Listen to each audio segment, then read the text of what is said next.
Vous travaillez probablement trop. Et c'est exactement pourquoi vous stagnez. Parce que le problème dans le business, c'est jamais la quantité de travail, mais c'est la qualité de vos décisions. Et quand je faisais 2000 € par mois, je bossais 60 heures par semaine. Et aujourd'hui, je gagne plus de 5 chiffres par mois et je travaille 30 heures. Donc la différence, ce sont ces 9 modèles mentaux que j'utilise tous les jours pour prendre des meilleures décisions. Et dans cette vidéo, je vais vous montrer exactement comment penser comme les meilleurs entrepreneurs du monde, Charlie Munger, Elon Musk, Naval Ravikant, pour transformer votre business sans travailler plus. Ce sont 9 frameworks qui ont tout changé pour moi. Alors on y va, on commence par le modèle le plus contre-intuitif de tous.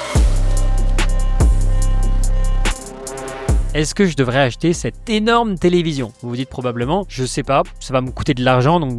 Et en fait, vous attendez. Mais si on imagine le truc au deuxième ordre, au troisième ordre, au quatrième ordre, donc déjà, conséquence de premier ordre, vous achetez la télé, ça vous coûte de l'argent. Conséquence de deuxième ordre, votre télé, elle va perdre en valeur. Peut-être que quelqu'un va vous la voler, donc vous devez payer l'assurance, vous devez payer des factures d'électricité qui sont plus élevées, mais surtout, vous allez devoir regarder cette foutue télé parce que vous avez acheté cette télévision. Et vous allez penser que vous n'allez pas tirer le maximum de valeur de votre télé si vous la regardez pas. Donc non seulement vous avez perdu de l'argent, mais en plus vous avez perdu du temps et votre intelligence, elle est sûrement en train de décroître également. Maintenant, il y a pire que ça. Si on va sur les conséquences de troisième ordre, comme vous n'avez pas beaucoup de temps, vous vous sentez de plus en plus fatigué, donc vous allez au lit de plus en plus tard, et donc vos capacités cognitives sont moins élevées parce que vous passez plus de temps devant la télé, donc vous devenez de plus en plus bête et privé de sommeil car vous vous couchez de plus en plus tard à cause de cette télévision, et donc votre humeur est moins bonne, mais la conséquence de quatrième ordre, c'est que vous vous faites virer de votre boulot, donc vous allez regarder encore plus la télé, et du coup vous allez commencer à passer du temps avec d'autres personnes qui se sont fait virer de leur boulot, et donc ça devient exponentiel, ça fait un cercle vicieux, et vous allez probablement devenir gros, et ça va être de pire en pire, et donc la leçon, c'est qu'il y a toujours des conséquences à plusieurs niveaux. Par exemple, quand j'avais 18 ans, tous les week-ends, je me mettais une énorme cuite, je fumais de la weed, c'était cool, c'était fun, mes potes ils faisaient pareil, et donc premier ordre, c'était le plaisir immédiat. Je me faisais kiffer à ce moment-là, mais le second ordre, c'était que je détruisais ma santé. J'avais pas de productivité, j'avais le cerveau qui était complètement fucked up tous les jours, et aujourd'hui je fais exactement l'inverse en fait. Je fais du sport tous les jours, et donc le premier ordre c'est que c'est chiant, ça prend du temps. Second ordre, c'est que j'ai une meilleure santé et que j'ai de l'énergie à revendre. Donc la prochaine fois que vous prenez une décision, que ce soit dans votre business ou dans votre vie, posez-vous cette question: si je fais ça maintenant, qu'est-ce que ça va donner dans 6 mois, dans 1 an, dans 3 ans? Pensez un petit peu comme un joueur d'échecs professionnel. Ne pensez pas seulement à votre prochain coup, mais pensez à comment ça va impacter tout le jeu globalement. Au lieu de vous demander comment réussir, demandez-vous comment échouer à coup sûr, puis essayez d'éviter d'échouer. En fait, c'est ça l'inversion, c'est de penser à l'envers.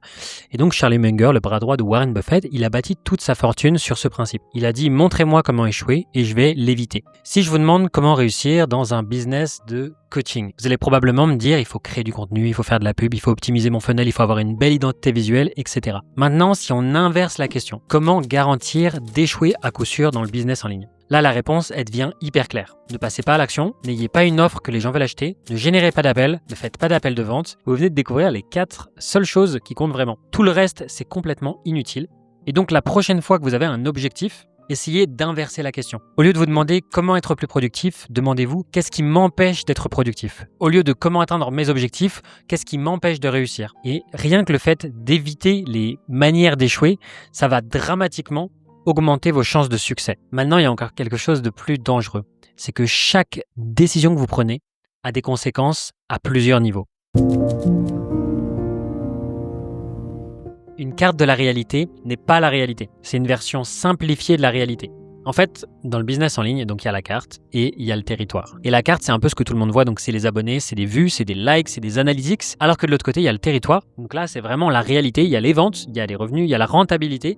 Mais le problème, c'est qu'il y a beaucoup de créateurs aujourd'hui qui optimisent vraiment pour la carte au lieu d'optimiser pour le territoire. Par exemple, si vous voyez quelqu'un qui a 500 000 abonnés, vous pensez automatiquement qu'il va cartonner dans le business, alors qu'en réalité, il galère peut-être à payer son loyer. Pourquoi? Parce que avoir énormément d'abonnés, ça veut dire qu'une seule chose, ça veut dire que cette personne, elle est excellente pour avoir des abonnés. Mais ça veut pas dire qu'elle est bonne en business, ça veut pas dire qu'elle fait beaucoup de ventes, ça veut pas dire qu'elle crée de la valeur, ça veut juste dire qu'elle passe tout son temps à optimiser pour créer du contenu viral au lieu du territoire, c'est-à-dire le vrai business. Les personnes qui donnent les meilleurs conseils ne font pas forcément des meilleures vidéos virales. Donc dans votre business, arrêtez de vous concentrer uniquement sur les vanity metrics. Posez-vous la question: est-ce que je suis en train de regarder la carte ou est-ce que je suis en train de mater le territoire? Mais juste n'oubliez jamais qu'une carte, c'est qu'une représentation et c'est pas la réalité.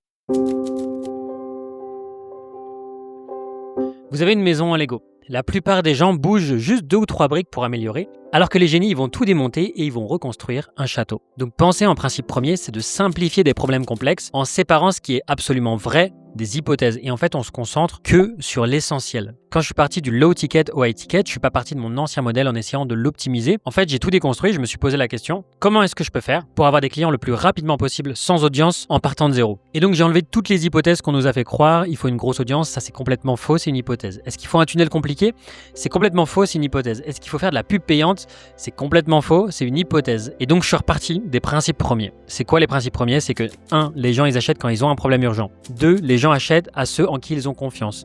Et 3, les gens achètent quand l'offre est vraiment claire. Et donc à partir de là, je reconstruis tout mon business autour du high ticket et c'est comme ça que je suis passé de 2 000 € à plus de 10 000 € par mois. Donc déconstruisez tout, gardez que l'essentiel, retournez au principe premier et reconstruisez à partir de là. Une fois que vous avez déconstruit le problème jusqu'au principe premier, il y a une règle qui est ultra importante à respecter.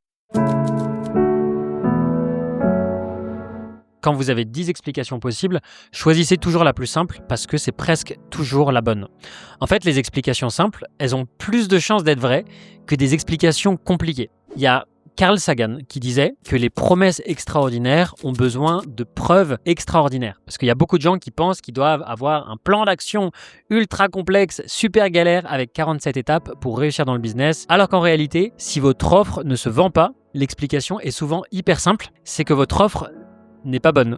C'est tout. Il n'y a pas besoin de trouver 25 raisons hyper compliquées. En fait, le problème, c'est souvent le positionnement et l'offre. Donc la prochaine fois que vous avez un problème dans votre business, résistez à la tentation de chercher des explications qui sont complexes et demandez-vous simplement, c'est quoi l'explication la plus simple? Mais il y a un moment où même l'explication la plus simple du monde ne vous sauvera pas si vous jouez sur le mauvais terrain.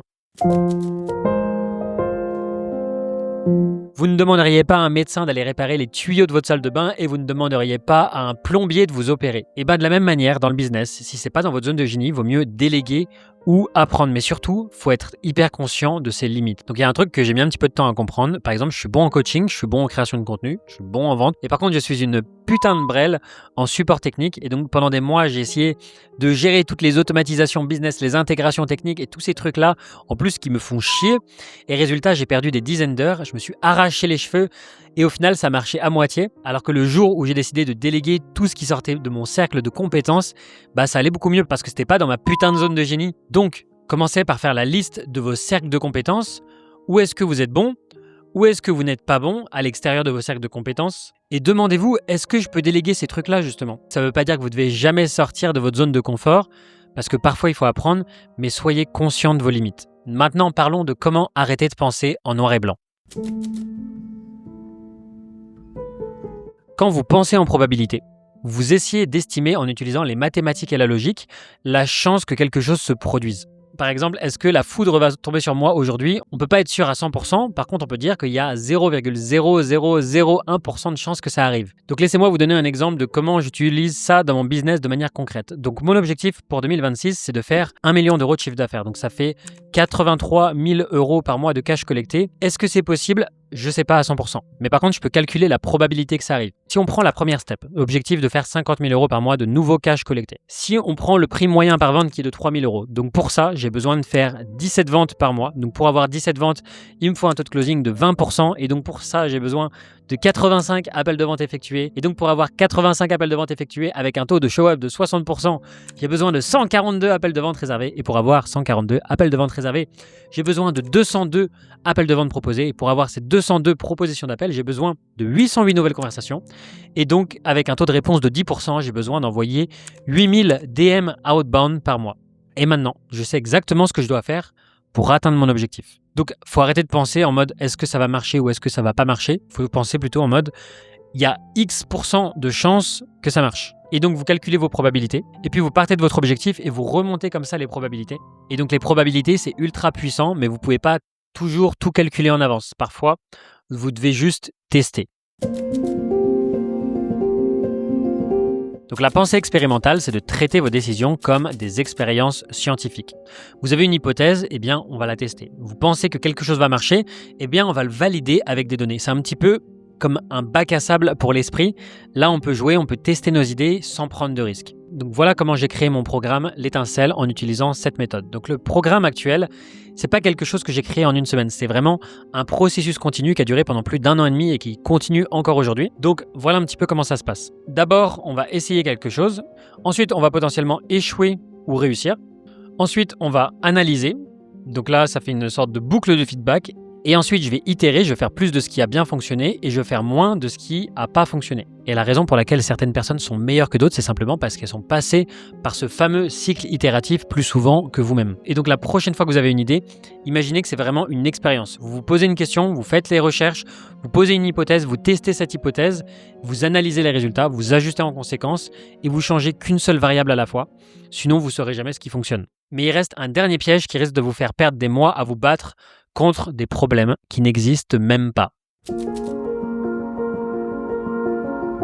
Le rasoir dans l'ong explique qu'on ne doit pas attribuer à la malice ce qu'on peut expliquer facilement avec la stupidité. Quelqu'un vous a froissé, vous a mis dans le dur, ne vous dites pas qu'il est malveillant, c'est probablement juste qu'il est bête ou qu'il a fait une erreur. Combien de fois j'ai entendu « Mais Tony, j'ai envoyé 50 messages de prospection, il n'y a personne qui répond, les gens m'ignorent, ils me ghostent. » En fait, non, c'est pas qu'ils sont malveillants, c'est pas un complot contre vous, mais c'est simplement que les gens, ils s'en battent les couilles. En fait, ils ont plein de trucs à faire dans leur vie, ils ont plein d'événements, ils ont sans doute oublié de vous répondre, ils ont juste peut-être pas vu votre message ou ils sont débordés.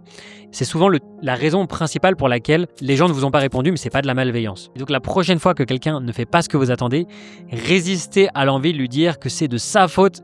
Et donc ça va vous éviter de perdre du temps à vous battre contre des problèmes qui n'existent même pas. Donc ça ne veut pas dire qu'il n'y a pas de gens malveillants, il y en a forcément, mais c'est l'exception et c'est pas la règle. Donc voilà le petit récapitulatif des 9 modèles mentaux que j'utilise dans mon business. L'inversion, c'est de penser à l'envers pour avancer. La pensée de second ordre, c'est qu'il y a toujours des conséquences à plusieurs niveaux. La carte n'est pas le territoire, c'est de se méfier des apparences. Les principes premiers, c'est de tout démonter et de mieux reconstruire. Le rasoir d'Occam, c'est que l'explication simple gagne toujours. Le cercle de compétences, c'est de rester dans votre zone de génie. Penser en probabilité, c'est que tout est une question de mathématiques. La pensée expérimentale, c'est d'itérer, d'itérer, d'itérer et encore itérer. Et le rasoir dans l'ong, c'est de ne jamais attribuer à la malice ce qu'on peut expliquer par la stupidité. La différence entre un entrepreneur qui stagne et un entrepreneur qui va exploser, c'est pas forcément l'intelligence, mais c'est la manière de penser. Alors choisissez un modèle mental que vous avez vu dans cette vidéo et appliquez-le cette semaine dans votre business. Donc je vous laisse avec l'une de ces 2 vidéos. Est-ce que vous allez choisir celle-là ou est-ce que vous allez choisir celle-là? Laquelle fait le plus de sens pour vous maintenant? Soit vous cliquez là, soit vous cliquez là et on se retrouve dans une autre vidéo.